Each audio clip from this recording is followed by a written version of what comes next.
understand what Cern is, if they would just indulge me for a little bit, they'll have a clear understanding of why they're doing it, what they're looking for, and what is the potential and the facts that will come out of these experiments. Cern, basically, is a device that will allow them to examine particles in their initial state, not after everything is bonded together. That's a very simple way to look at what Cern is doing. They're trying to find the glue that holds everything together, is what they're doing. That's the purpose of Cern. Now, what has come out of Cern is called antimatter, which was first actually produced. It was first produced in 1955, and Cern is a very old organization, but it was produced in 1955, and they found positrons, which are anti-electrons.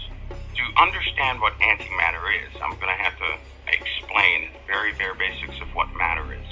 And believe me, it's going to get very weird here shortly, because you're going to begin to see exactly what they're doing. But you have to understand what you're looking at now. The matter and antimatter are in fact opposites. Now, the matter that we have in front of us, if you take a piece of wood, nothing happens. It's just a piece of wood. But if you set that wood on fire, you have caused a reaction. And then it's in a dangerous potential state. It's active. If you have a battery outside of your cell phone, it does nothing. You put the battery inside the cell phone, the electrons begin to flow. The electrons will flow from one place to another. Essentially, that's what electronics are, the control of electrons. They control the direction, the speed of electrons, which create tiny pulses. They flow or don't flow, flow or don't flow. Those are called gates. Those gates form computers. And with a computer, we can do fascinating things. This is why they did, in fact, take Nikola Tesla's findings, because he discovered some things with electrons and protons that were very fascinating. Electricity within itself is a visual observation of electrons and protons in their active state, non-controlled state. Antimatter is the opposite of the matter that we can control. Antimatter cannot be controlled. In fact, when they first produced antimatter, they had to have a facility to contain it, because unlike the wood, where you have to have a reaction to cause it to burn, antimatter, you have to have a containment to cause it not to burn. That's the only way they can store it, with massive facilities to store it. Let me give you an example. In a nuclear bomb, it takes timing, which takes electronics, and the explosions have to be just right to cause a reaction. That's a nuclear bomb, like the Hiroshima bomb, which takes pounds of nuclear material to cause it to react. And it has to be very precise. Well, let's go the opposite. Let's say we had antimatter, correct? If we had 1 gram of antimatter, that would equal about 42 or 40, let's just say 45 kilotons of TNT, which is about 4 Hiroshima bombs. And it's already inherently unstable. It's unstable. The only way to harness antimatter is to contain it. And it takes very large and expensive facilities to contain just 1 gram of antimatter. Some have failed, some have not. If those containment devices fail, they cause mega quakes. That's what happens when they fail. Now, we're talking small, tiny drops of antimatter. I mean, just drops of raw antimatter. It's highly unstable. It has to be isolated from the rest of reality when it's contained in a literal sense. Now, given that this can be weaponized, which is true, there are other implications that the average person has not thought about. Our body is held together by that glue that they're searching for, that bonds matter together. Those who understand what's called the standard model, they have a pretty good idea of what would happen if the force table in the standard model is just an explanation of how all things work. You're dealing with matter and force, and they have categorized the elements of matter, everything we can touch and feel and observe, in what's called quarks, the building blocks, of protons and nuclei, and leptons, which are essentially, well, that would be like an electron. And then we have force. Force are lumps of energy that transmit the forces that bring matter to life. But like a photon, it carries the electromagnetic force. Without a photon, we couldn't produce motors or anything else. Without gluons, which carry a strong force, neutrons and protons would not be held together. In other words, the universe would not exist. And of course, you have U, W, and Z particles, which are for weak forces that govern radioactivity. So you have this standard model, and they have broken this down. But what they're looking for is a higher explanation of how everything works. This is the particle they're searching for. Now, they found half of it. They already found a component of it. That was the Higgs field. Now, the Higgs field is an explanation of they found the traces of the Higgs field. They can now observe the Higgs field. The Higgs field is what is found wherever matter is not. In your room, the Higgs field is in operation. Listen, with the Higgs field, they can begin to alter reality as we know it. Now, a lot of people they can't capture that right away.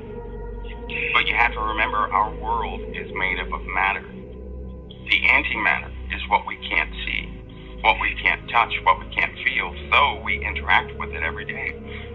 A lot of people like to think of antimatter as the other dimension, which is the opposite of this dimension. It's an inconceivable place that is hostile inherently. It's not under control. It's very hostile. This dimension would be the more tamed dimension. Here's what they've done since the 1930s. Well, actually, since the 1800s.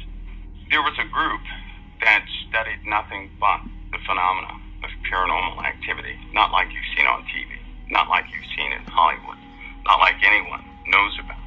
But they studied the science behind paranormal activity and have then defined that this is called a dimensional slip, where things can obviously interact with this world all the time. And they were wondering the interactions between known matter and that type of matter.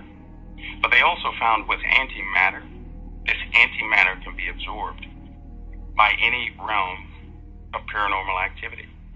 It is, in effect, neutralized and absorbed.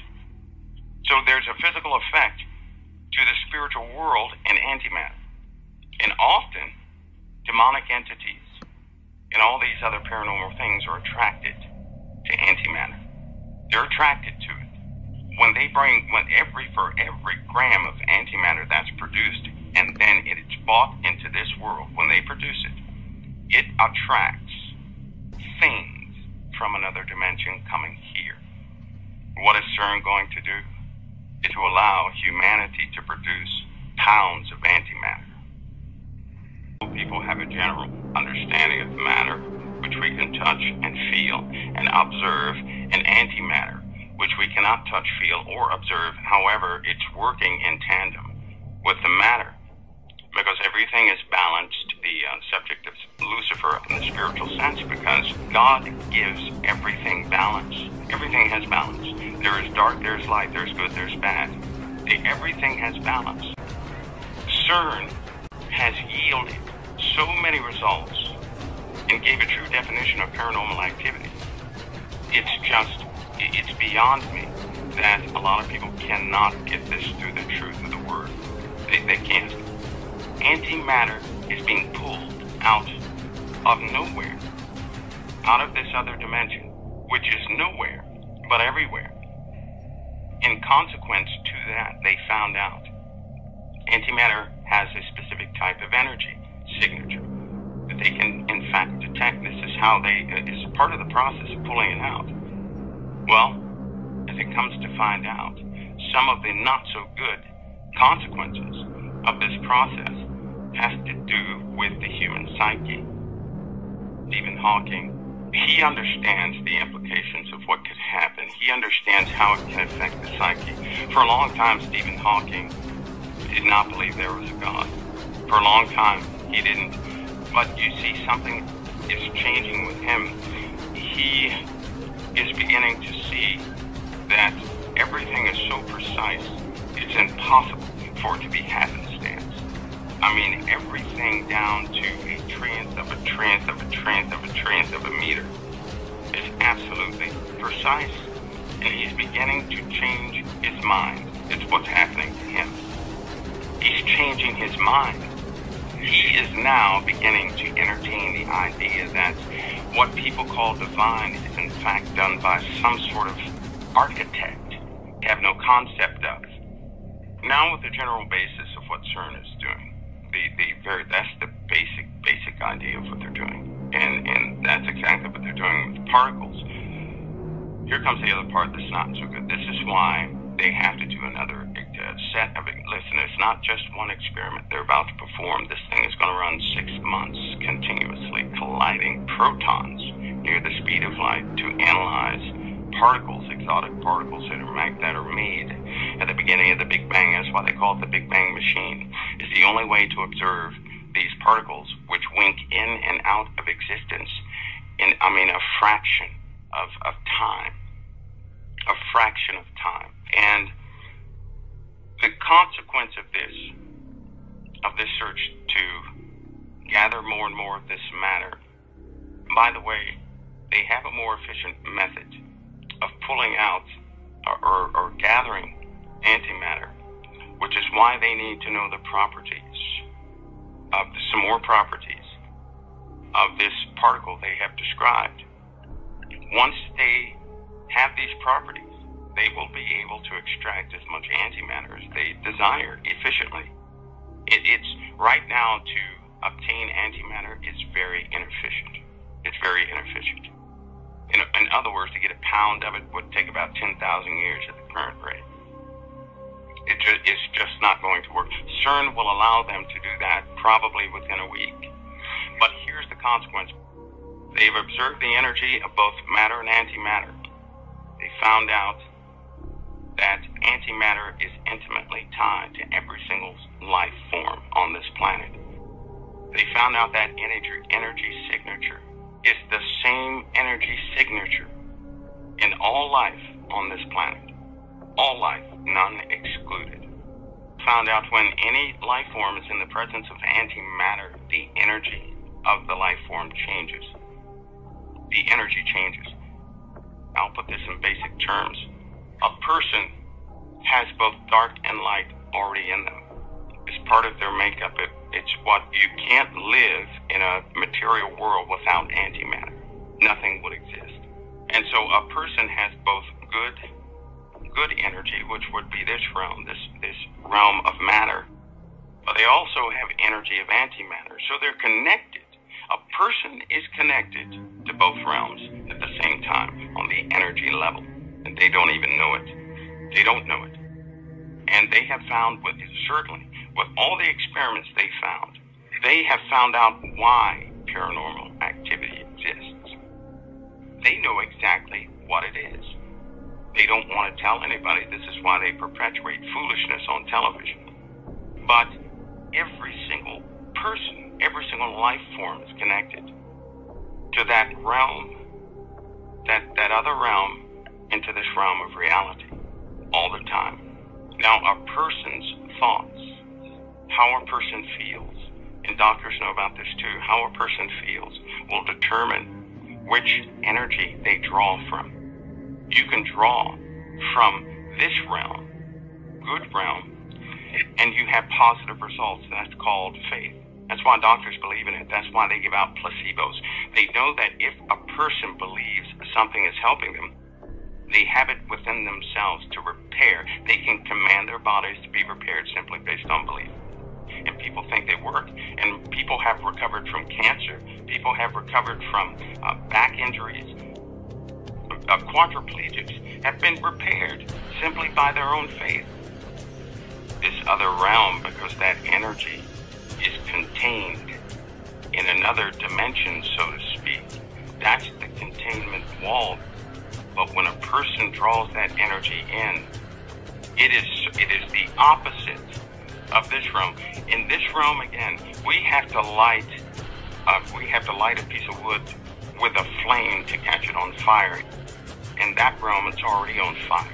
You have to contain it to see the wood because it's engulfed in flames. It's the opposite of this realm. When a person changes their emotional state, their energy changes, and they begin to draw their energy from this other dimension, this chaotic and violent and uncontainable place where they draw dark matter from, intimately linked. And it's in operation all the time. Now, the scientists, they are aware of this. Now, here's the other part that's not so comforting.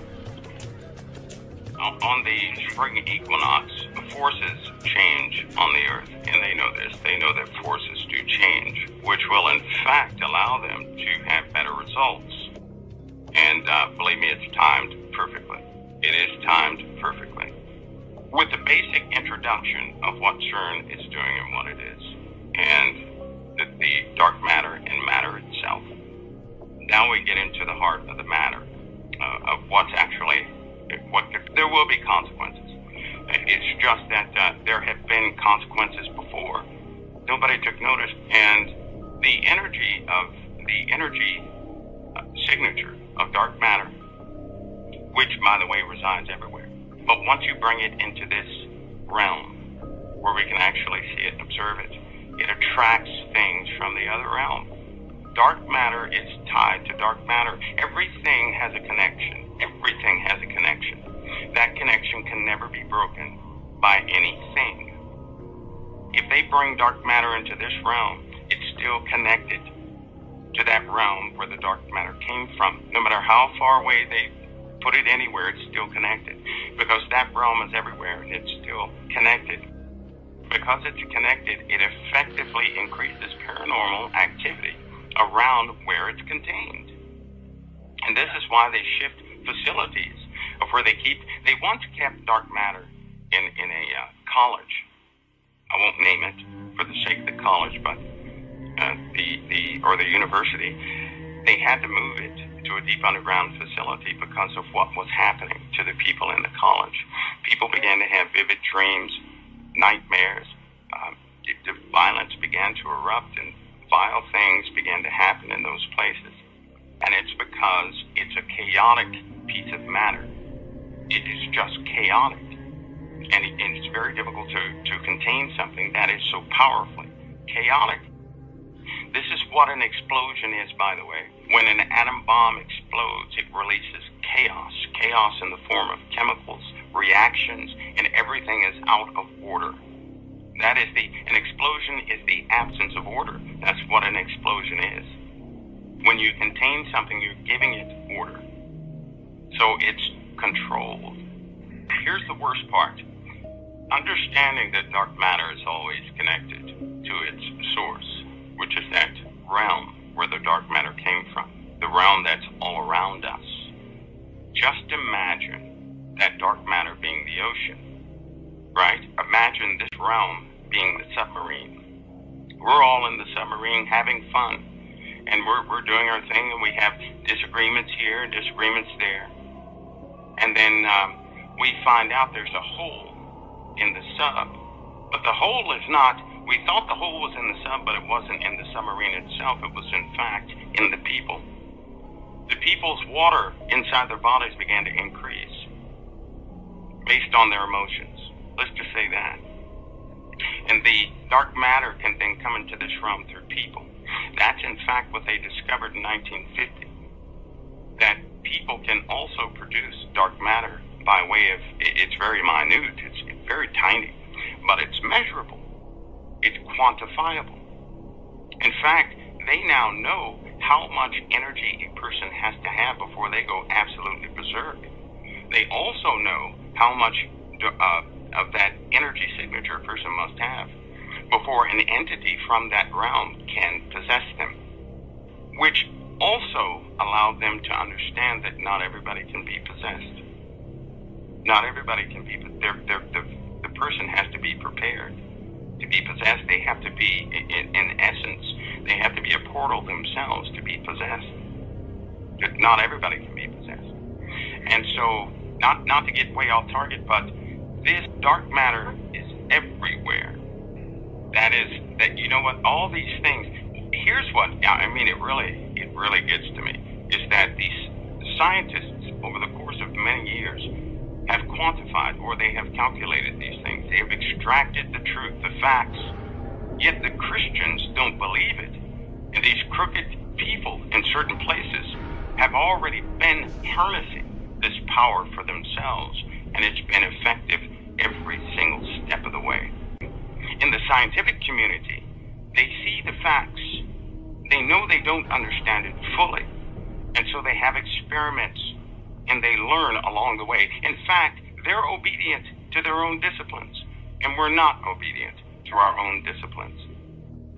So the problems about Cern, I know everybody's waiting on this. What could potentially happen from this? Well, they had another discovery, that dark matter causes other pieces of dark matter that they have contained to react.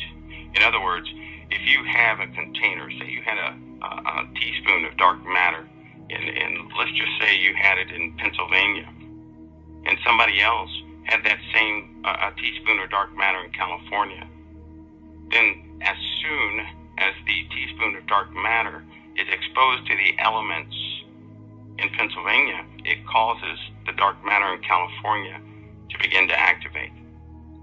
In other words, you lose containment in one place, containment in another place is going to be lost. It's going to be lost. So they're intimately tied together. Now, we've covered the fact that people have the signatures of the energy of dark matter in them and matter. So they contain both matter and antimatter, in a sense, the signature of energy. They're not put together. It's just that signature. And we draw upon those based upon our thoughts and what's in our minds and what's in our hearts, in a sense. With Cern, as they begin to collide these protons, dark matter is going to be produced in great numbers. I mean, in greater and greater numbers. Not only the matter, but the energy signature is going to also be released into this realm. You know what that's going to cause? It's going to cause the dark energy signature within people to begin to activate more and more. You see, it's going to become difficult for people to stay contained or controlled. In essence, they're going to become violent. They're going to have vivid dreams. The darkness within a person is absolutely going to begin to surface. And this is not theoretical. This is not some theory somebody thought of. This is absolutely 100% quantifiable, and it's happened before. It's going to happen in greater numbers this time. It will take effect.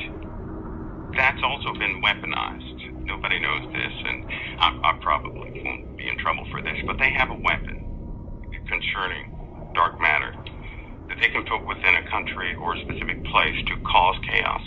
It's a weapon. They've used it before.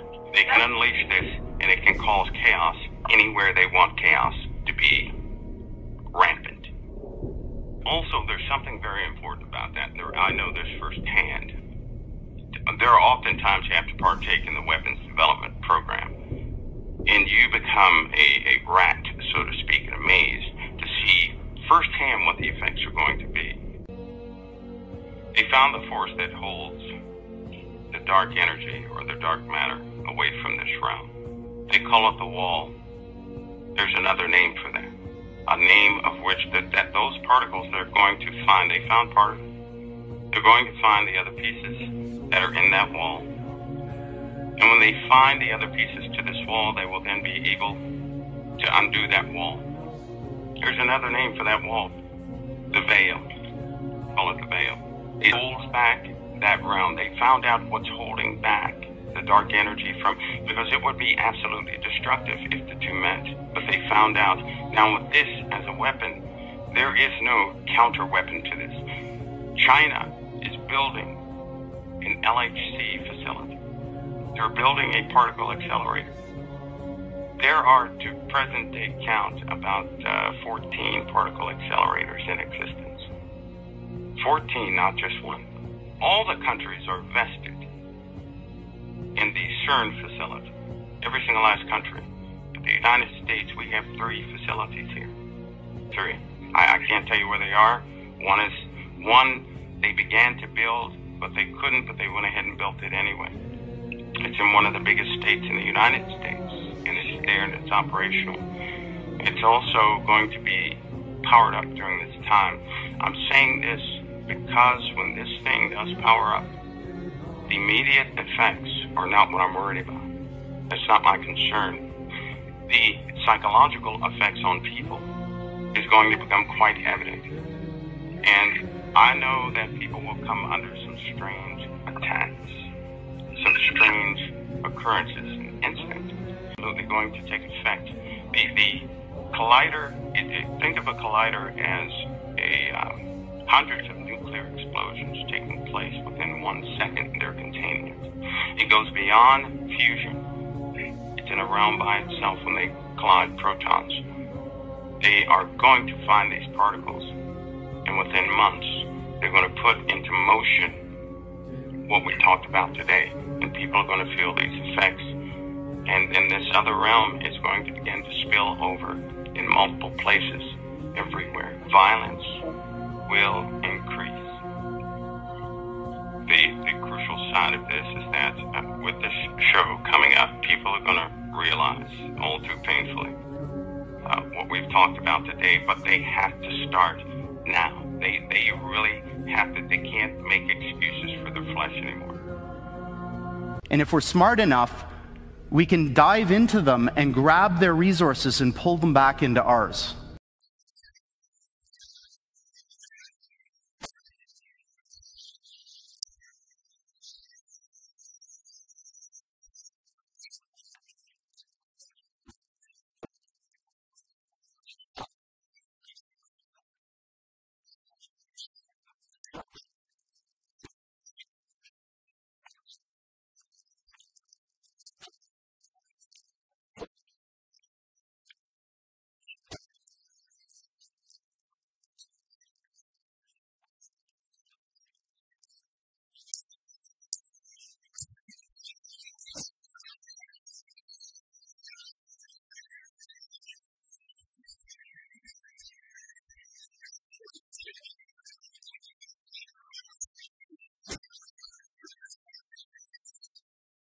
It's this kind of crap, you know. And if this guy knew about that, if the people working at Cern knew what they were doing, knew that they would tear apart people's families, knew that they would kill people and raise people from the dead and then just to kill them again, if they knew that they were going to change the land masses of Earth, if they knew that they were going to change books, movies, videos, TV shows, if they knew all that shit in advance and they did it anyway, what does that make them?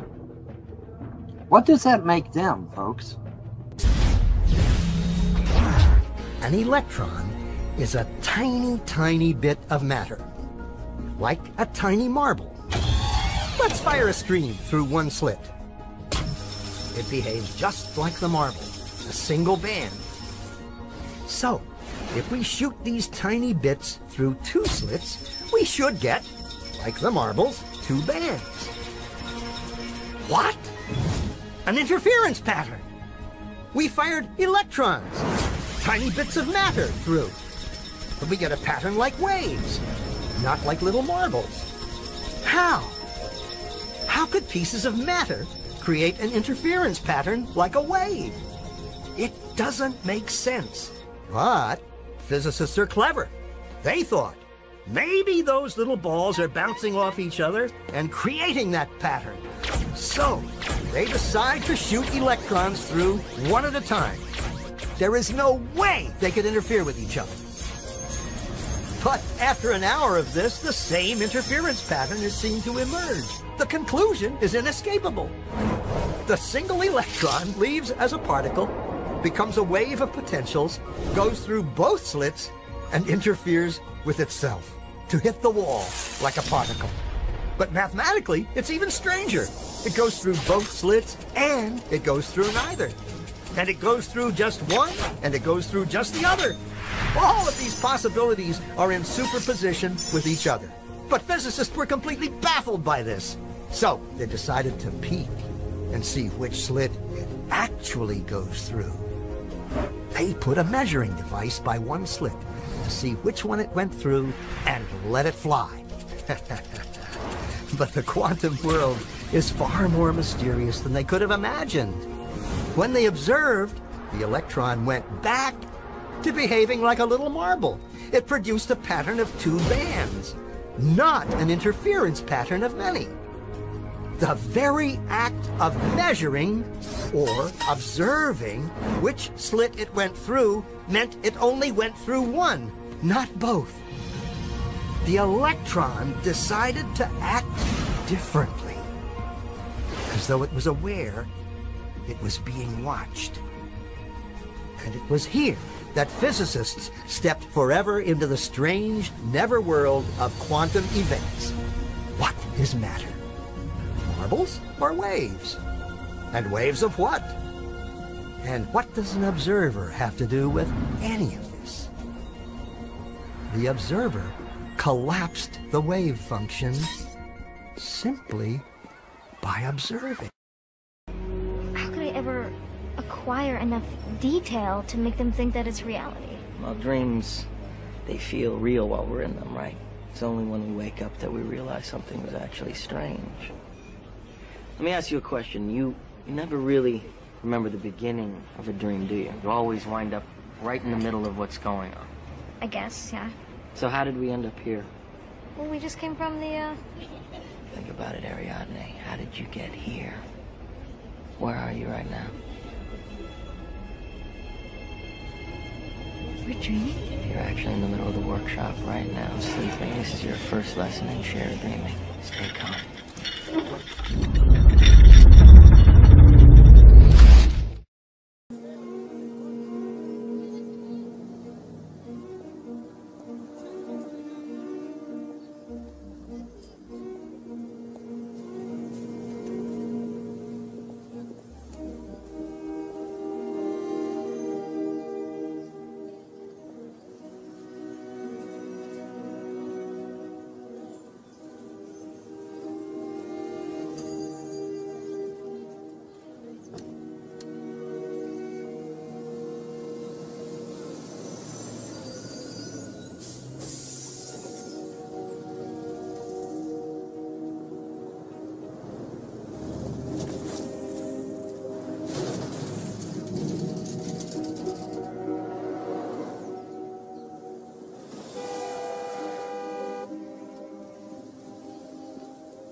Revelation 9:11. They had a king over them, which is the angel of the bottomless pit, whose name in the Hebrew tongue is Abaddon, but in the Greek tongue hath his name Apollyon. Bless this word now, Lord. Bless it in Jesus' name. So we have, coming up out of the pit, hell itself. Now, I haven't dealt much with these creatures that come up. You'll find them described in the first few verses of chapter number 9 of Revelation. That's for a future study. But this morning, I'm going to move on from dark matter and antimatter into what's happening when we connect that with what's going on right now. For example, Cern is about opening portals. It's about reaching into another dimension, and various terminology they're using. I'll read some of it for you in just a moment. But here's the important part to understand, and I'm going to try to emphasize this from here on out, because this is what I see in it. It is the merger of science and religion. Keep that in mind. That's what this is about. And depending on what entity's involved, what group, what church, whatever, they all have their own agenda, sure. But the bottom line is that it is the merger of science and religion, like I have never seen in my few short years on this earth. The Large Hadron Collider, and that's that thing that is 17 miles in circumference, about 300 feet beneath the surface of the earth. The Large Hadron Collider could open a doorway to an extra dimension, and out of this door might come something, or we might send something through it. Now, of course, that begs the question, what do you expect to come out of that door, or what would you send through that door?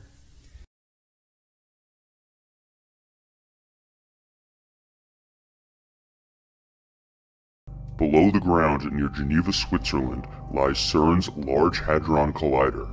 Cern, or the European Organization for Nuclear Research, was established in 1954 on the Franco-Swiss border. The organization has 22 different countries in its membership and is home to the world's largest particle collider, known as the Large Hadron Collider. Located 100 meters below the ground, the LHC is 17 miles in circumference and can accelerate particles just under the speed of light. Cern conducts many physics experiments by accelerating particles towards each other in the LHC and then colliding them and studying the results. Ultra-fast cameras record these collisions, and the data is interpreted by computers. In the early 1990s, the World Wide Web was born at Cern as a means of sharing information between computers so scientists around the world could study data collected by the organization. Now, the data collected by the LHC is compiled and sent to labs around the world through an infrastructure known as the LHC computing grid. In 2010, Cern accomplished smashing two particles together in the LHC, a task described as similar to firing two needles across the Atlantic and getting them to hit each other by the LHC's main engineer, Steve Myers. Physicists have been searching for the Higgs boson, an elementary particle and the only missing piece in the standard model of particle physics, for 40 years, until it was discovered by Cern in 2012 and then confirmed to be the so-called God particle in 2013. As a side note, the nickname God particle is misleading and derives from a book titled The God Particle: If the Universe is the Answer, What is the Question? The publishers refused to call it the goddamn particle, which the authors initially intended to exemplify how hard a particle it was to observe. In reality, the Higgs boson is a quantum excitation of the Higgs field, a field believed to exist everywhere in the universe, which gives particles mass through a process known as the Higgs effect. This is the transference of mass or energy to particles passing through the Higgs field via the Higgs boson, which contains the relative mass in the form of energy. As particles take on mass, they become heavier, slowing down and allowing attraction between particles to occur. Simply, the Higgs boson holds matter together and therefore also has the potential to tear matter apart. That said, it seems fitting that Cern has a statue of the Hindu god Shiva, the creator, destroyer, and regenerator, on display in front of their laboratories. Cern says that this deity was chosen because of a metaphor that was drawn between the cosmic dance of the Nataraja and the modern study of the cosmic dance of subatomic particles. In Hinduism, Shiva's dance has two forms.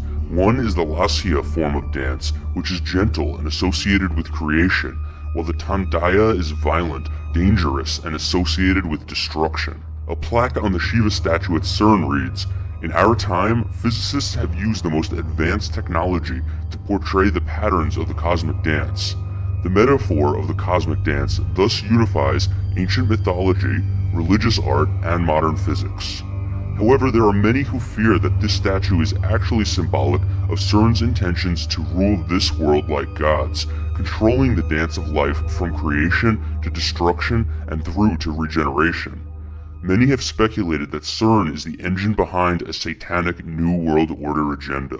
But could an institution as reputable as Cern be associated with such dark intentions? A strange video surfaced on the web showing what appears to be an occult human sacrifice in front of the statue of Shiva. In the video, we see robed figures walk into the light in front of the statue. They arrange themselves symmetrically. Then one of the figures is disrobed, leaving naked a woman who drops to her knees. One of the figures moves in front of the statue and produces a knife. The woman then proceeds to lie down as the rest of the figures kneel around her. The robed figure with the knife stands over her and appears to stab her.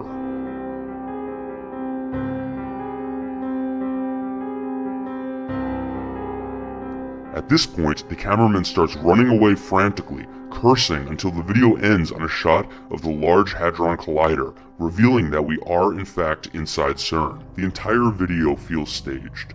The video begins recording moments before the figures enter the shot, as if the cameraman knew what was going to happen. The robes the figures are wearing don't seem to fit properly. You can see their legs sticking out, and it appears that people are wearing shorts or sneakers beneath their cloaks.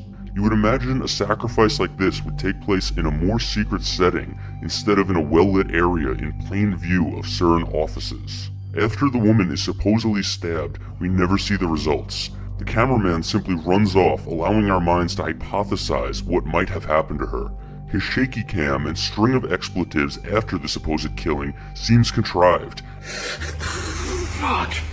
Shit. Fuck. And ending the video with a shot of the LHC just seems a little too perfect. Cern's official statement about the video is, "This video is a work of fiction showing a contrived scene. Cern and its on-site accommodation fills up with scientists from across the world coming to Cern as part of their work. Work at Cern can take place 24 hours a day, 365 days a year, with shift work and data analysis. Persons that are authorized to access the Cern site sometimes let their sense of humor go too far, and that is what happened on this occasion. The video was filmed from an office building. Strict safety systems are in place to prevent any unauthorized access to technical and experimental facilities. Cern does not condone this kind of spoof, which breaches Cern's professional guidelines and is currently carrying out an internal investigation. While the video seems clearly fake, it is interesting that no security guards came to stop the unauthorized mock ritual. Wouldn't somebody in charge have noticed something as dramatic as a mock human sacrifice happening at the Cern facility? Cern seems pretty calm and sure of the fact that it was someone on the inside who played this prank, but their internal investigation hasn't revealed the perpetrators, at least to the public. Could Cern have authorized the making of this video? Possibly to debunk accusations of their occult agenda? If they made a video about an occult ritual that was cheesy enough to be laughed at by the public, it would cast a net of lunacy over those who proposed any theories about Cern's connection with the occult.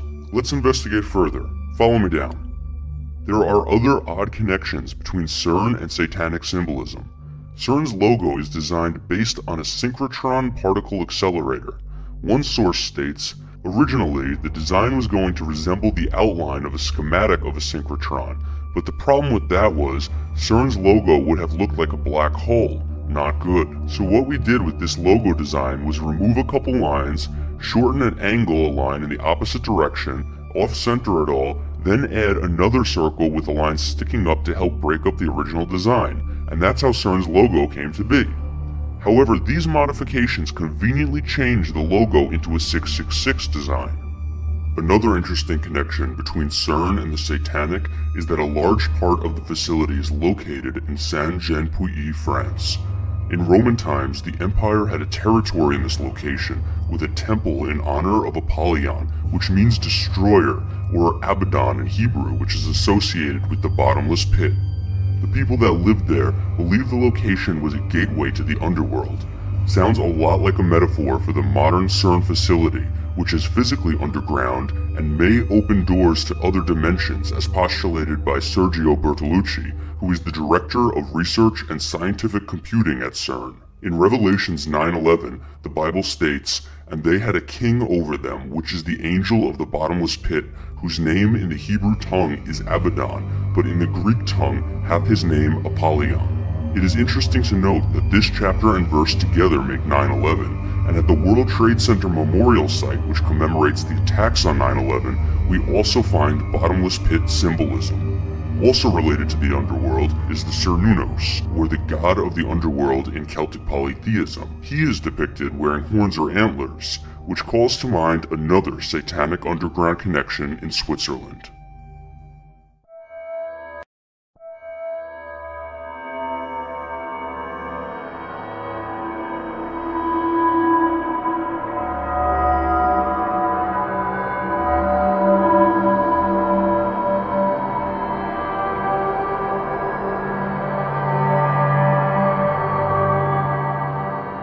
Gothard Base Tunnel, which was opened on June 1st, 2016, is the longest and deepest rail tunnel in the world, spanning over 57 kilometers.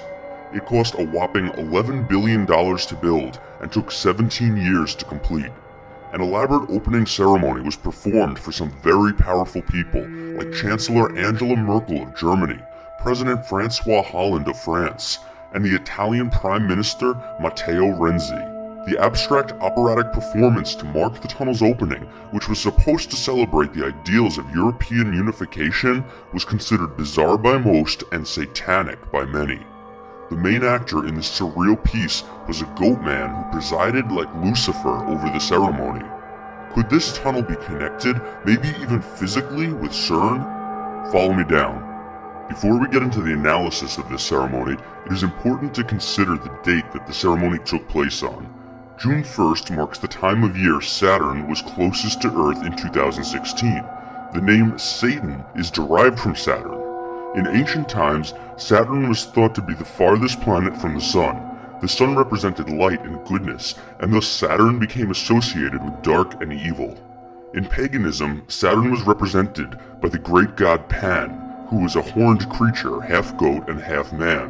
Our modern depiction of Satan derives from this character. As the Gothard Tunnel ceremony begins, we see the actors dressed like workers, walking into the train station like robots. They are all different nationalities, sexes, ages, but nobody stands out. They are lost in a conglomerate. Their work uniforms could easily be mistaken for prison uniforms. They raise and lower their right hands in a passionless salute to the elite whom they work for, whom they build the tunnels for, who sit in the audience watching this very performance. Then the first train car enters. This feels reminiscent of the unsuspecting people who were herded like cattle to their demise in concentration camps during the Holocaust, obedient to authority until the point of death. At some point they realize they are headed for the slaughter, but it's too late and there's no way out. The workers have served their purpose, and now they are to be exterminated, their souls sacrificed. Next, the first train of passengers arrives. The passengers are portrayed as hypnotized under the spell of the Angel of Death. Her sexuality controls them, similar to how sex and advertising controls the masses. The public are like cattle, bred to create the next generation of workers who will be enslaved to the elite until their time comes to die. We, the masses, are allowed to become just smart enough to complete the task at hand, but kept too stupid to see beyond it. Our carnal pleasures are fed so we feel comfortable, while our minds and spirits are left to rot, and thus we lack the wisdom to see the doom that awaits us. Soon, her dance turns to one of destruction. The elite know they have us hooked, addicted to worldly pleasures, temporal success, and so they flaunt their agenda in our faces without fear of retaliation. Notice the Illuminati triangle on the backs of the workers. We are branded like cattle. They are breeding us, herding us, milking us for all we have until we're too old, weak, and useless for them, at which point they'll send us to the ritual slaughter. Just think about this concept on a microcosm. Take cows, for example. A handful of humans lord over a herd of cattle on a farm. The cows, however, having been born into this life of slavery, don't know anything better and eventually walk willingly into the slaughter, unaware of their impending doom. That said, I have seen instances in which one cow waiting to be slaughtered sees the cow in front of him or her being slaughtered, makes the mental connection that this will be its fate too, and then tries to break free. However, like the doomed workers aboard the train, it is too late. With the exception of a minority of people who refrain from eating animals due to religion or who are concerned with animal rights, the vast majority of the world is happy to comply with the slaughter of animals for human consumption because the taste brings us pleasure and the meat industry is a billion-dollar one. As long as the elite look at the masses like the masses look at cattle, wouldn't they be willing to do to us as we do to the animals? You may be thinking that people are smarter than cows, and they would never allow themselves to fall into this trap, but we already have. As humans, we are born into a material world. We grow up being told that it is necessary to work to survive, and we are even made to feel badly about ourselves morally if we think otherwise. Laziness carries a bad connotation, especially in capitalist societies like America and countries in the EU. So we are led to believe that in order to find happiness in life and to be a good citizen, we must work an artificial schedule, usually between the hours of 9 to 5, Monday through Friday. For most people, their daily toil is something they don't like to do. It's just the way we have been given by our society and government to make ends meet.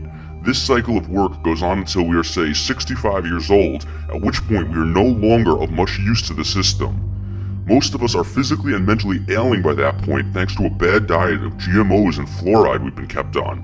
However, the propaganda tells us that now we've earned relaxation. Now that we've sacrificed our best years to an invisible authority, we can finally rest, do nothing, change nothing, and wait for death. We are the cash cows for the corporations, the global elite. Another train comes into the station. This train holds the enlightened man. He is alone, apart from the crowd, one of the few in a sea of ignorance. He desperately tries to destroy the infrastructure, but cannot because it is too large for him to take on alone. He is imprisoned by chains. Like a man who understands the truth in a world of people telling him he is crazy, he looks driven mad. The train is led by ignorant workers who probably think of him as a misfit rather than a fellow human. We are leading each other by the hand into the furnace. Yet another train car comes in. The Alps have a long history of being filled with demons and mysterious creatures. These creatures and the rituals associated with them date back to pre-Christian times when pagan and Celtic beliefs filled the mountains. Illuminati ceremonies are based on these Celtic rituals and occur around the solstice, equinox, and other times of astrological significance. Celtic mythology says that knights went on a pilgrimage to a cave in Station Island where they would make a journey to the center of the earth. The name Station Island gives more significance to why this Celtic pagan ceremony is being held in a train station. Like the knights, the audience has made a pilgrimage to the Gothard Tunnel to go on a journey to the center of the earth. Out of these bottomless pits emerge strange creatures. Here we see those creatures, ruled by who other than the Cernunnos, who is introduced with a fit of demonic laughter. Satan and his demons have been freed from inside the earth thanks to the door being opened by Switzerland, by scientists at Cern, and workers in the Gothard Tunnel. In modern times, we have allowed science to replace myth and spirituality. The elite have done a great job at making it seem like the spiritual world is completely separate from the physical one. However, these realms interact, and what is done in one dimension can have repercussions in another. Most of the scientists at Cern are probably unaware of any type of satanic agenda and merely hell-bent, excuse the pun, on science for the sake of science, blissfully unaware of the consequences their actions have in the spiritual realm. The same goes for the tunnel workers. For most, the building of the tunnel is simply a job and is completely removed from anything related to opening doors for demonic energy. The elite, however, are well aware of how these planes of reality are connected, and that is why there are such close ties between, say, the President of the United States and the Pope.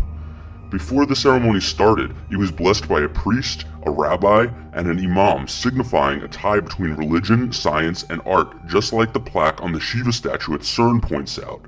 The interfaith ceremony also normalizes the New World Order idea of a unified global religion. Hitler is another example of a leader who is obsessed with world domination as well as Celtic mythology and so-called pseudoscientific experiments like Die Glocke.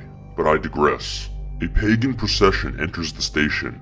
At the front, a woman carries a sacrificial lamb. The cult of Dionysus, associated with the satyr, wine, ecstasy, and intoxication, have a tradition of sacrificing lambs to honor Pylakos, who guards the infernal gate. The lamb is also a symbol representing Jesus in Christianity, and thus this act can be interpreted as a sacrifice of Jesus now that the Cernunnos has risen to power. The energy of the performers increases towards the point of ecstasy. We see the Cernunnos lustfully dancing with a young woman, and the audience is bathed in a hellish blood-like red light. Then, there is a moment of calm. A defeated yodeler takes the stage. He is like a remnant of the past, out of place and time, bound to be destroyed by the evils of this modernity. His song is eerie and ghost-like, as if he is already dead, as if he is just a lost spirit wandering these mountains like he used to.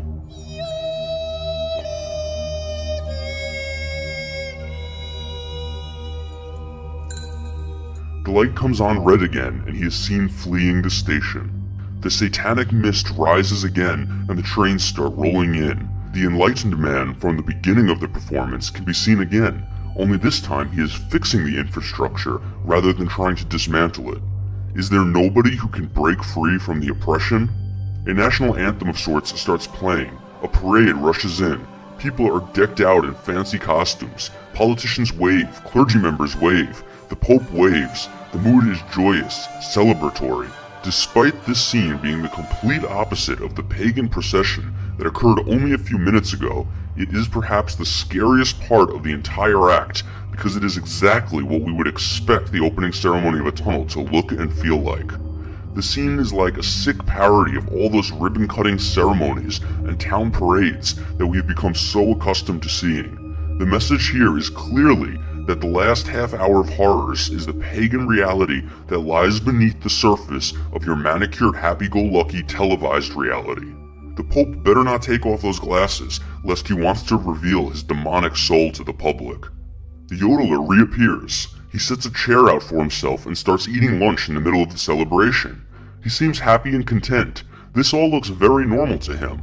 A large truck drives up behind him and starts beeping for him to move out of the way. The truck has an antlered skull attached to the front of it, but it is decorated so as not to look so evil.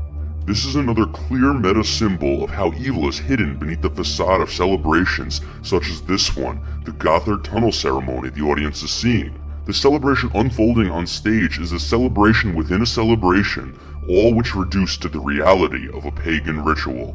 The man blocking this giant truck of oppression, bringing the parade to a halt, also brings to mind Tank Man, the protester who stood in front of Chinese tanks on June 5th, 1989, after the Chinese government suppressed the Tiananmen Square protests.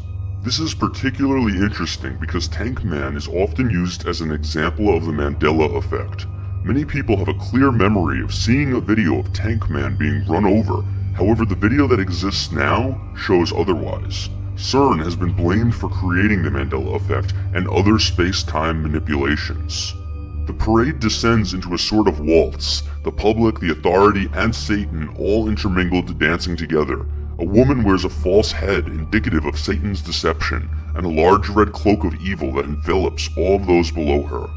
It seems like the demons have been integrated into our world. Their evil nature, which robs us of our humanity, has become mainstream and accepted as we remain drunk on blood, thinking we are happy.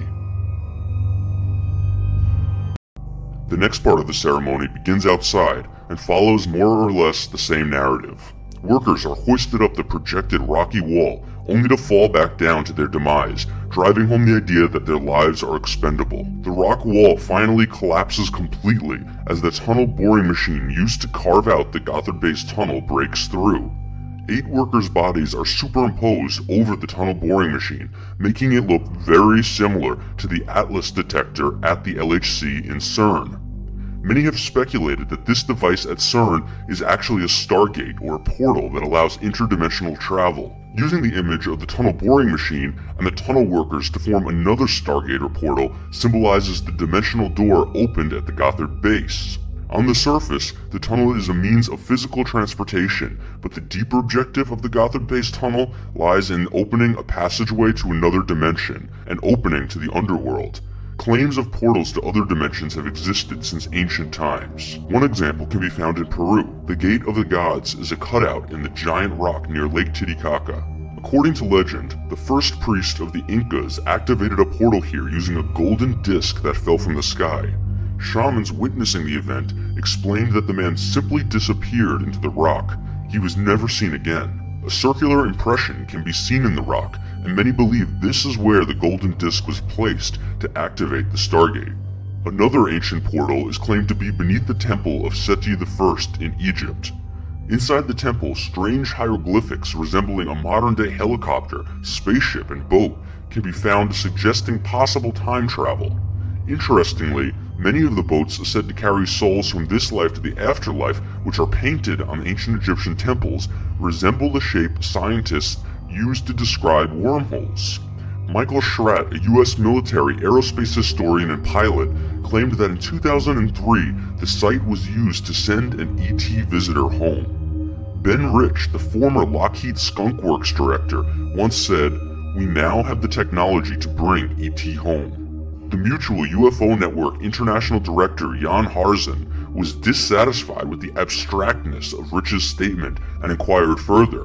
He said, "Well, let me ask you, how does ESP work?" I said, "I don't know, all points in space and time are connected." He looked at me and said, "That's how it works." He turned around and walked out of the room. The Egyptian connection adds significance to the pyramids illustrated on the backs of the workers' jackets. Stargates and portals are not merely something that exists in the realm of science fiction or mythical stories.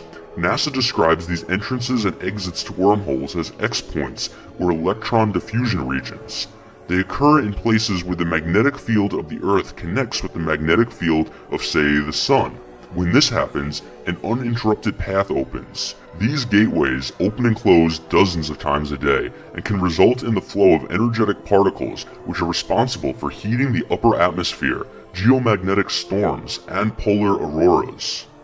When speaking of extra dimensions, CERN's own Sergio Bertolucci says, "Out of this door might come something, or we might send something through it." Once the rocks fall away and the portal has been opened, we see the workers jerk their bodies as if they are possessed.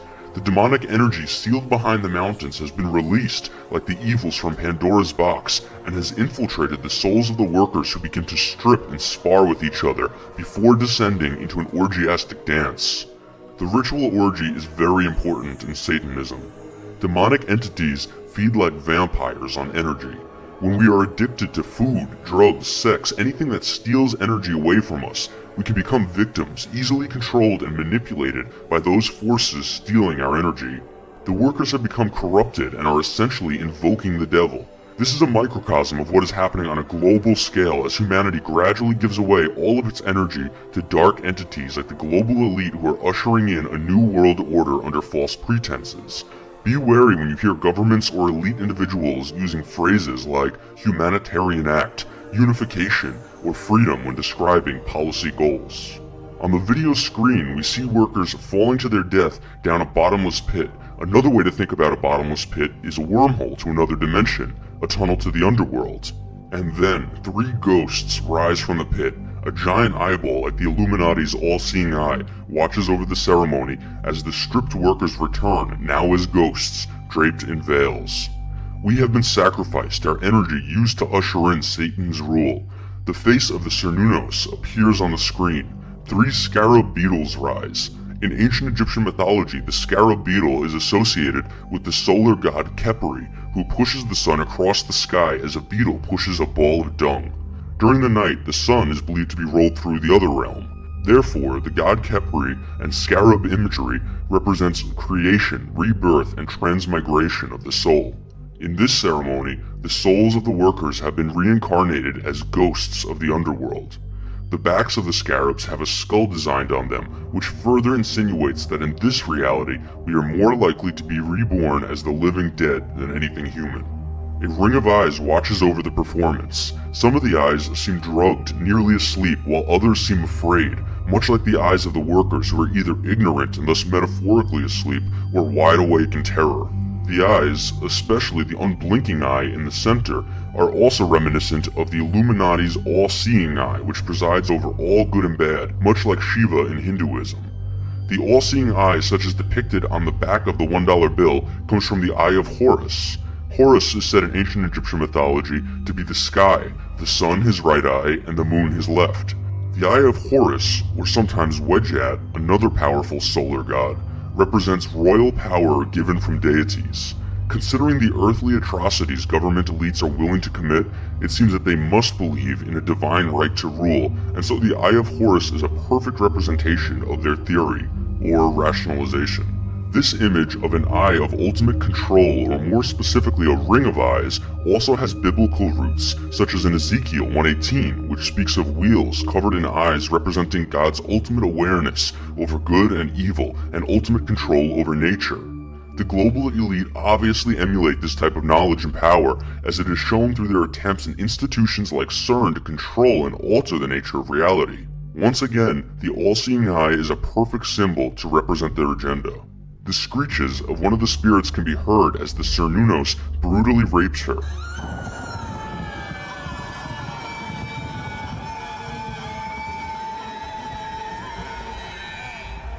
He then proceeds to die in a grand inversion of the crucifixion, a satanic mockery of the death of Jesus Christ.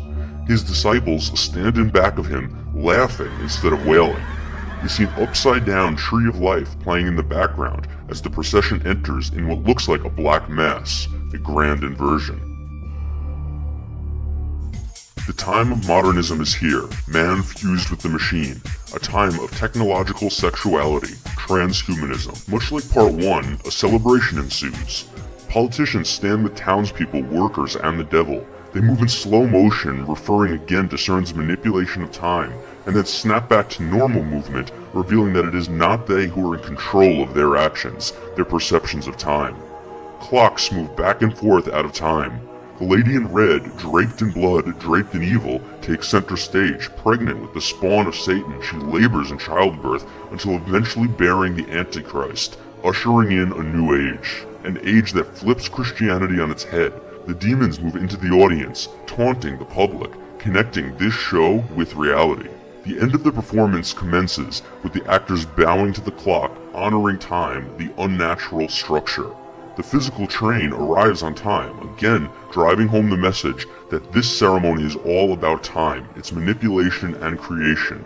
It's Cern's manipulation of time and the Gotthard Tunnel's stress on the importance of an artificial reality which holds us captive.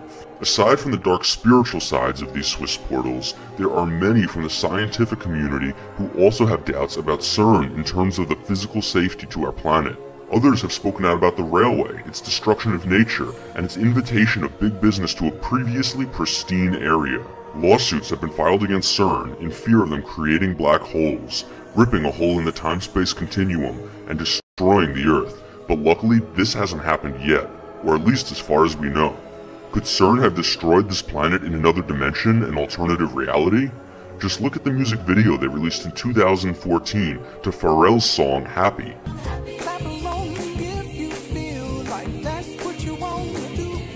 In it, we see a physicist wearing two signs, one reading Bond number 1, the other Mandela. The first James Bond actor from Casino Royale, which came out in 1954, the year that also marks Cern's opening, was Barry Nelson. Combine those names and you get Nelson Mandela. Then jump to the end of the video where you see the number 4664 on one side of the screen and the number 9 on the other. If we flip the number 9, as so often happens in numerology related to Satanism, we get another 6. Bring these together and we form 46664, which was Nelson Mandela's prison number, and subsequently the AIDS charity concert honoring Mandela, which featured many Illuminati celebrities. Furthermore, the number 46664 itself is peculiar because besides containing 666, the mark of the beast, which it does contain, many remember the number originally being 4664 until it seemed to mysteriously disappear to 46664. Could this separated inverted 6 be yet another symbol alluding to Cern's manipulation of this reality? In the quantum reality in which we live, where an infinite number of parallel universes could exist, differing from each other only in the most minute aspects, even something as minute as 4664 versus 46664 in relation to Nelson Mandela, it seems possible that a facility like Cern, which is conducting experiments with such vast amounts of energy, could develop the ability to merge those parallel universes. We would probably never even notice a difference unless something which affected our collective memory was altered, because we could then find external validation in our belief that a shift had occurred from our fellow humans, or rabbits. Could the work at Cern be a continuation of Nazi science experiments which were searching for keys with which to control the laws of physics so those in charge could rule as gods over the Earth? There are still many unanswered questions relating to Cern and their scientific agenda. Please let me know in the comments if you have any information on Cern's latest breakthroughs and what they could mean. What have you experienced as a result of the Mandela effect? I would like to begin compiling a list of anomalies, and since the differences from one parallel universe to another may be so small they won't appear on the public radar, you sharing your personal moments of seeing through the Matrix will help me create a more in-depth analysis of the phenomenon. Thank you for watching, and until next time, keep digging.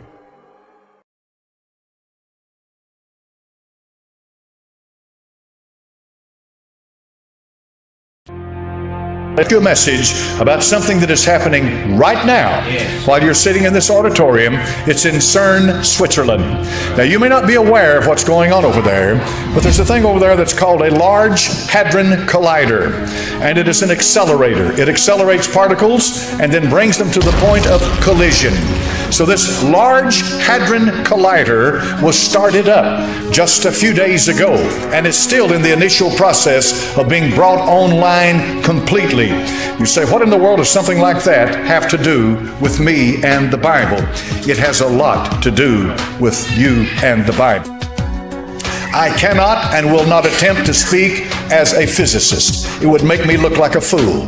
My purpose this morning is to try to be a liaison between them and you. It's to try to take what's going on in that collider and break it down to where I can understand it, and I can give it out so you can understand it, to where it makes an application to your life and to this world as we know it today. For what is happening in that collider is an astounding thing. So I want to read something to you this morning from what's called a theoretical physicist. This man, his name is Stephen Hawking. He's well known throughout the world. Anyone that has anything to do with nuclear energy or has anything to do with physics knows this man. And he is one that some rate even on the level of Einstein and of that level. And so I want to read to you what this man has to say about what's happening right now in Cern, Switzerland. Listen carefully. These are the words of Stephen Hawking. He recently warned the reactivation in March of Cern's Large Hadron Collider could pose grave dangers to our planet. The ultimate reality, check, we are warned.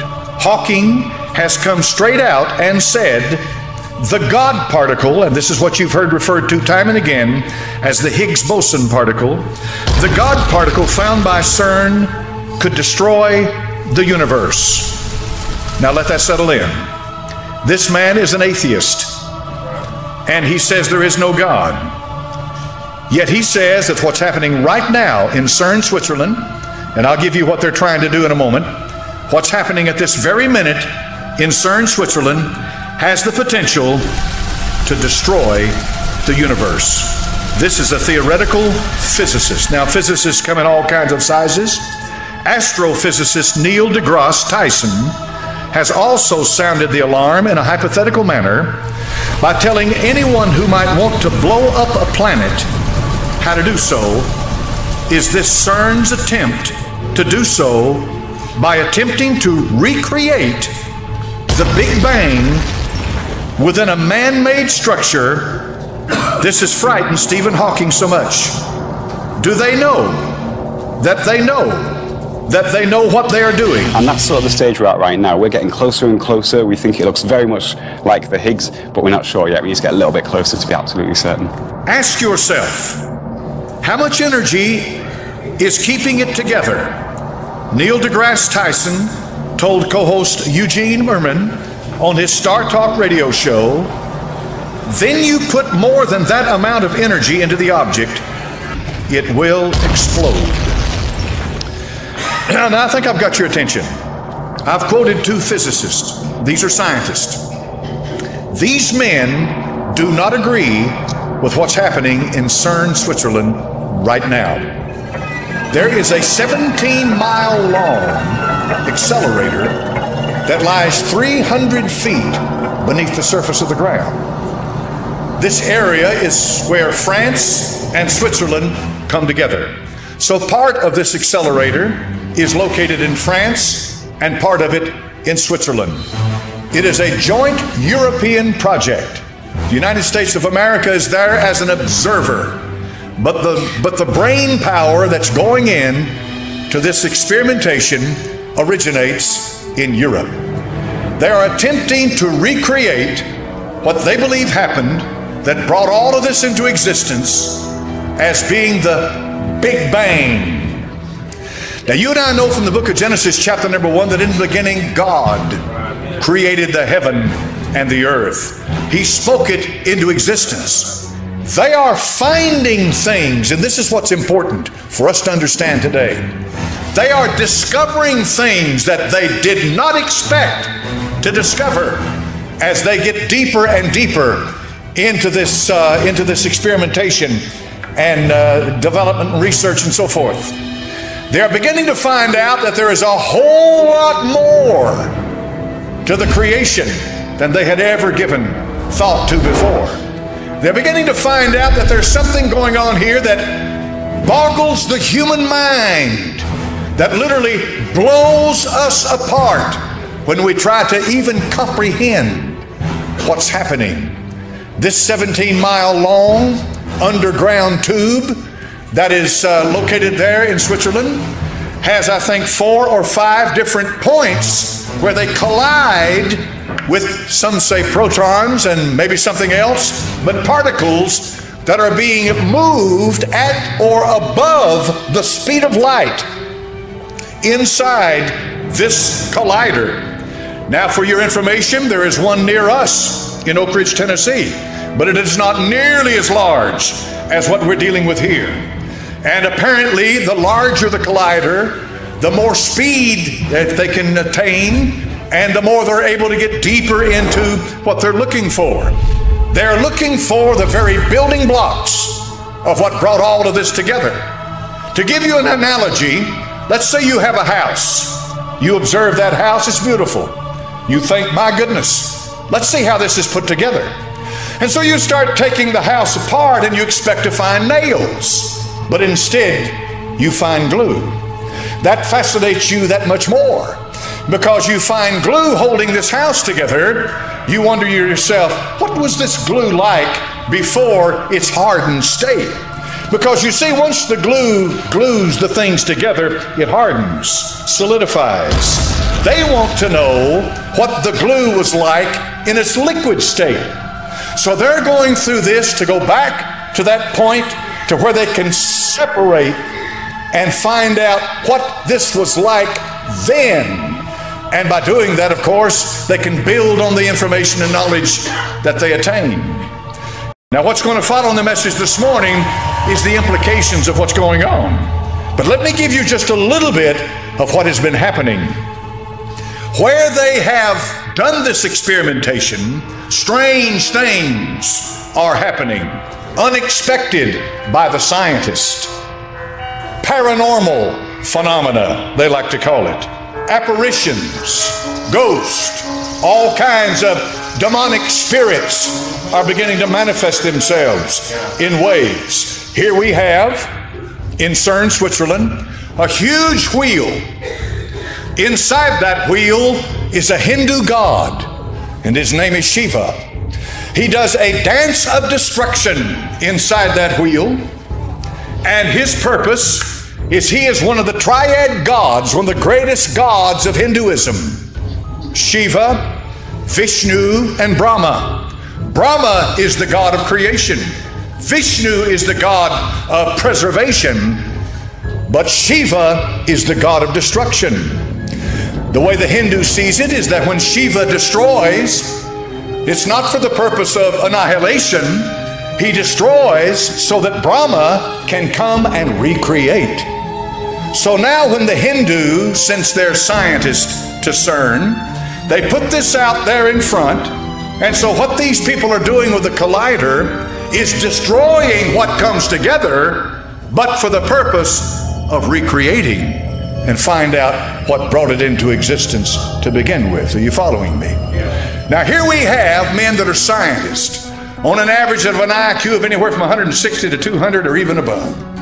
These are some of the smartest brains in all the world. No question about it whatsoever. I pick up physicists and try to read some of this stuff. I think, good night. Forget me. That's for a brain that is wired that way. No question. But we were told when Darwin's theory of evolution came out and became vogue, that it would destroy the foundations of Christianity, and this old book that we hold in our hands, this old outdated Bible, would no longer be relevant, and a lot of people bought into it. Because after all, Darwin is scientific. But it's an amazing thing now that 150 years later, we have some of the greatest scientists in the world that are becoming very religious. Because here they've got Shiva, they've got dances to Shiva, and they are definitely being connected with Shiva as they're finding things. Let me give you one example. In one of their collisions, when they collided these particles together, they saw things. They were apparitions they didn't expect to see. They didn't fit in any model. They didn't fit anywhere. They don't belong, but they could not deny the reality of it. Something was going on inside there that they could not explain. And it was scary for them. For the scientist has his paper and his pencil and his books, and if it doesn't fit in his paper and his pencil and his books, it's out the window. They don't understand. They have a hard time accepting the fact that there is a spirit world out there. That spirit world was created by a spirit being, an almighty, eternal, absolute being that is from everlasting to everlasting, who put in me what I am today by the power of Almighty God and by the power of the new birth. But a scientist like that will never admit that, because that takes it out of his control and his power. He's got to be able to demonstrate his theory and put it into motion. But anyway, I don't want to get ahead of myself. I want to leave this with you. I want you to think about what I'm saying. Stephen Hawking, and a theoretical physicist, has warned these people, you are about to open Pandora's box. And once you open Pandora's box, you cannot put back in what came out of that box. Now let's talk about some of the stuff that's going on. I think I'm trying to lay a foundation for you to get you to understand what we're dealing with. So the house, you take it apart and you see the glue and you find it in its hardened state, and then you want to find out, what can I do to bring this back to its original state, and then what can I learn from that? So you've got to be able to take it back. You've got to be able to go back. You've got to move through time. That's what you're doing. You're moving through time. This is what it's about. They want to know what that matter was like before it came into its present form. They must determine what holds it together. They must break down the element and see what holds it together. Now, folks, if you know your Bible, you know what's holding it together. This is a big deal to these people. What's holding this together? The Bible says all things are upholded by the word of his power. A word is a spiritual thing. You can never put it under a microscope, but it's real. Who sealed you until the day of redemption? The Holy Ghost. Who put life inside your soul, where your heart is set on fire when you read his word and pray? The Holy Ghost. Who in this house would deny this morning the reality of a spirit being that saved you and wrote your name in the Lamb's Book of Life and indwelled you right now? But they want to know. They want to find out. CERN allows them to examine particles in their initial state, not after it's bonded together. So what has come from CERN? Now listen carefully to what I'm going to say to you.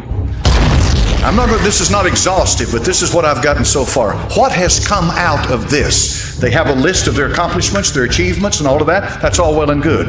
But one thing for certain is what's called antimatter. How many's ever heard of antimatter? Antimatter. Now, if you'd asked me 2 weeks ago what antimatter was, I'd have said, well, it's matter, it's against matter. Didn't have a clue. I wouldn't know where to start, where to end, where I was if I got there. Let me tell you what antimatter, some of the characteristics of it. There are those that believe that for everything in the universe that is matter, that there is a corresponding antimatter. Corresponding. That there's a connection between the two. That matter, for example, take a piece of wood. It's matter. This is matter. This is matter. Matter. Matter. It's something physical. Or it's something real, all right? If you act upon it, act upon that matter, it can burn. Wood, for example. You've acted upon it, but you've had to act upon it. You've had to do something to cause the wood to burn. Antimatter, on the other hand, is a very unstable thing that does not need to be acted on. Unless you do something to contain it, it's going to burn. It's very volatile, and it is very, very, very uncertain as to what all it's capable of doing. Antimatter is a product of this experimentation in Cern, Switzerland. Antimatter is coming from it. Antimatter is so powerful that one man says that one grain of antimatter is the equivalent of 4 atomic bombs that were dropped on Hiroshima. I got on the internet, did a little research, and I found out they call it Little Boy, the first bomb that was dropped on Hiroshima, then later on the one on Nagasaki. I thought, what was in that bomb? What exploded? You know, we understand nuclear fission and all these other big terms. We understand some kind of a nuclear reaction took place. Everybody knows that, right? Some kind of a nuclear reaction took place. But then I got to digging a little deeper and I said, now, what was in there? And from what I can find out, it was no more than from 9 to 13 grams of something inside their matter that exploded. And so I have to understand their scale. What are you talking about? You're talking about a handful? It doesn't sound like much to me, does it? In other words, the bomb that exploded at Hiroshima, when they split the atom, when they released the energy from the atom by the process they used, are you telling me that there was no more there than what would be a handful? I'm not saying I understand all that, but I want you to think about it for a minute. If no more than a handful of this material, this matter, that's what you'll get if you look on Wikipedia and somebody's research, it'll say matter. It'll say 8 to 13 grams of matter was used to explode and release energy and heat. And I would imagine, I don't know their scale, I don't know, in other words, is their gram the same as a gram of peanuts, a grain of peanuts or something, or is it a different scale? I don't know. But it wouldn't seem to me to be a whole lot to begin with. So, if that did that, 1 grain of antimatter is the equivalent of 4 of them. How much is 1 grain of antimatter? They say it takes a long time to produce a single pound of antimatter, but now because of their technology and what they're doing at Cern, Switzerland, that they can produce this stuff much quicker, and they're beginning to produce antimatter. When they produce antimatter, strange things happen. They took some of it and they put it in a college. They won't name the college, and for reasons I understand. And the college had the facilities to contain it. Antimatter has to be contained. So they put it in a college to contain it. Strange things started happening at the college. People started hallucinating, having visions. People were going wild. All kinds of crazy stuff was happening. Apparitions. In plain words, there's a connection between this stuff and the spirit world. Now I want you to think for a minute. Don't get ahead of me, just think. The Bible said, he that letteth will let until he be taken out of the way. 2 Thessalonians chapter number 2. God Almighty is going to let them go so far, but He's not going to go any further. The spirit world, folks, is not affected by the physical. Demons, all this other stuff, probably couldn't care less whether you've got matter or antimatter. It's a spirit being. But to fit into the great deception that's coming, and it's about here right now. I mean, a deception like this world has never known before. To fit into this great deception, they can sure draw these men in to make them think that because they have reached this certain point in their scientific analysis, that they're bringing in these spirit beings. It'll make true believers out of them, but it'll do more than make true believers out of them. NASA said just a few days ago, they said just a few days ago, that by the year 2020, that we will definitely come in contact with aliens, beings from another planet. Now we're talking about scientists. We're talking about Darwin's crowd. We're talking about the crowd that threw the Bible out and said it's old, archaic, anachronistic. It doesn't belong today. We're talking about that bunch. We're too smart for the Bible. We're scientists. Yet this crowd is saying that in just a few years that they're going to know that they're going to come in contact with alien beings. I thought to myself, my. You boys, have you always known that you've got a certain date set? And what you think is an alien being is really a demon? There are no aliens out there, folks. Forget that stuff, okay? There's nothing out there. You get into the third heaven, you get into the abode of God. There's nothing up there. All these UFOs, spacecraft, flying saucers, all this stuff, that's all demonic. It's real, but it's demonic. It's not real like we understand reality, but it's really real. It's demonic. I see a great deception beginning to develop. Yeah. That in their analysis and in their laboratories that they believe in, that they've got their heart and soul tied up in, little things begin to show up, stuff that they can't explain, that sucks them in to begin to understand, well, maybe this is being affected, it's being acted upon by something that we don't understand completely. And this spirit being that comes from out there, that comes down to this world, they accept with open arms because they're willing to put Shiva out there dancing around in the cosmos and destroying and then bringing a new creation in. Here are these wise, smart, brilliant men, and they're willing to believe that there's something more than what can be measured in a microscope and can be put in a petri dish, that there's something going on, and you better believe there is. There's something going on. Now, the spirit world that I just preached to you about, you can see that. Now, what about the physical world? Let's go back to Hawking for a minute. He said, remember, he's an atheist. He doesn't believe in spirits. He's a dialectical materialist. He's a Bolshevik. He believes that what they're liable to do here in Cern, Switzerland, is unleash the gates of hell. This will be rolled over in fire. With their hands tied, they will be thrown.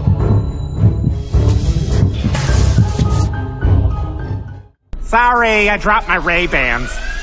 What's that sound? The beam! It's starting! Ouch! Something really, really small just hit me. Ouch! And again! Ow! Ow! Ow! Dear God. Ow! Ow! Ow!